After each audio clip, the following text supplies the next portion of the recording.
Salut, c'est Lucie. Aujourd'hui on se retrouve pour un nouveau point lecture.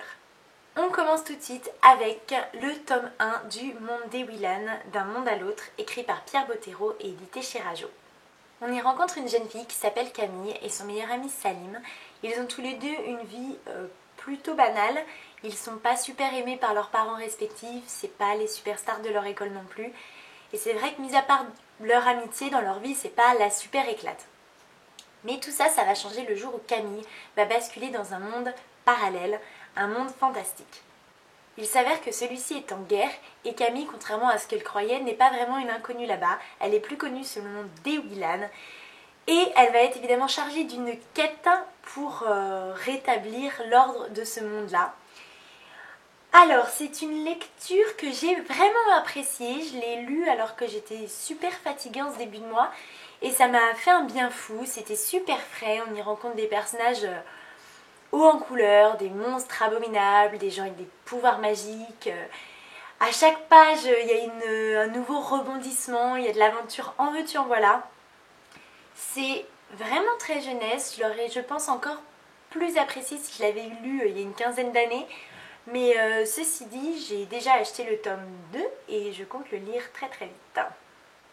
Et je suis désolée pour la personne qui m'avait mis un commentaire en me disant qu'elle n'avait pas accroché sur la plume de Pierre Bottero et qu'elle se sentait un petit peu seule. Navrée, je vais pas me ranger de ton côté sur ce coup-là parce que c'est vrai que moi j'ai trouvé ça super sympathique. Le second roman, et à mon avis pas des moindres de mes lectures de ce mois-ci, c'est évidemment le tome 2 de La Passe Miroir, les fiancés... Non, pas les fiancés d'hiver. Ça c'était le tome 1, Les Disparus du Clair de Lune. Comme je l'ai dit dans ma vidéo précédente, j'ai beaucoup aimé le premier tome et celui-là ne m'a pas déçue, au contraire, je l'ai vraiment adoré. Je ne vais pas vous représenter l'histoire puisque je l'ai déjà fait dans ma vidéo précédente et je ne vais pas résumer celui-ci puisque évidemment j'en dirai trop vu que c'est un second tome. Mais on retrouve les personnages exactement là où on les avait laissés et ça repart sur les chapeaux de roue. On est vraiment au cœur des enquêtes, au cœur des complots et ça fait plaisir. Personnellement, je croyais que le tome 2 c'était le dernier. Donc voilà, une fois de plus, je n'avais rien compris du tout. Et en fait, j'y ai cru jusqu'à les 20 dernières pages. Ce qui prouve bien que c'est pas un tome 2 de transition comme il y a souvent dans les sagas qui est un peu lent. Tout ça, non, pas du tout. On résout vraiment des mystères qui s'étaient mis en place, on a des réponses, les personnages évoluent vraiment de façon significative et c'est vraiment, oui, aux dernières pages de ma lecture où en fait on se rend compte que les réponses qu'on a eues, ce n'était que la partie émergée de l'iceberg et que ça a soulevé des questionnements encore plus grands et j'ai vraiment hâte de lire la suite. Je ne sais pas quand est-ce qu'elle sort, je suis jamais au courant de ces trucs là, mais je vais peut-être me renseigner. Et je comprends pourquoi tout le monde en parle, simplement parce que c'est un livre super addictif, avec des personnages super attachants et surtout c'est super bien écrit. J'ai beaucoup aimé. En parlant de livres dont on entend parler toutes les 7 secondes sur Booktube, je vous présente le tome 1 des Chroniques lunaires, Cinder, écrit par Marissa Meyer et édité aux éditions Pocket Jeunesse. Je n'ai pas vraiment aimé. En quelques mots, c'est une réécriture du conte Cendrillon où notre héroïne est ici un cyborg. Oui, parce que ça se passe dans le futur, sur une terre où cohabitent les humains et les androïdes. Je ne peux pas nier que c'est une réécriture de conte, on y retrouve plein d'éléments du conte original qui ont été transformés, un petit peu distordus. En ça, il n'y a pas de souci.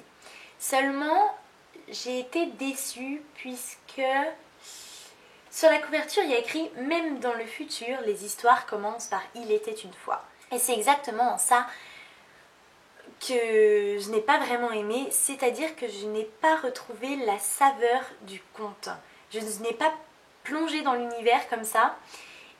C'est un roman où je suis restée à distance et je ne sais pas si c'est parce que ça se passe dans le futur qu'il m'a paru très froid, mais je n'ai pas réussi à m'attacher au personnage ni à rentrer dans l'histoire. Cendrillon est présentée comme une femme plutôt indépendante et pas du tout une princesse gnangnan et c'est très bien. Seulement je l'ai trouvée vraiment du coup un petit peu trop caricaturale. Et je me suis pas du tout attachée à elle, et à vrai dire je me suis attachée à quasiment aucun personnage, si ce n'est l'androïde qui la suit fidèlement, qui s'appelle Iko, et que j'ai trouvé vraiment intéressant. Sinon les autres, que ça soit la belle-mère, les sœurs ou toutes les rencontres qu'on fait dans ce livre, il n'y a aucun personnage qui m'a vraiment parlé. Le prince, j'en parle même pas, il a autant de charisme qu'une chaussette ou je ne sais quoi, donc on laisse tomber.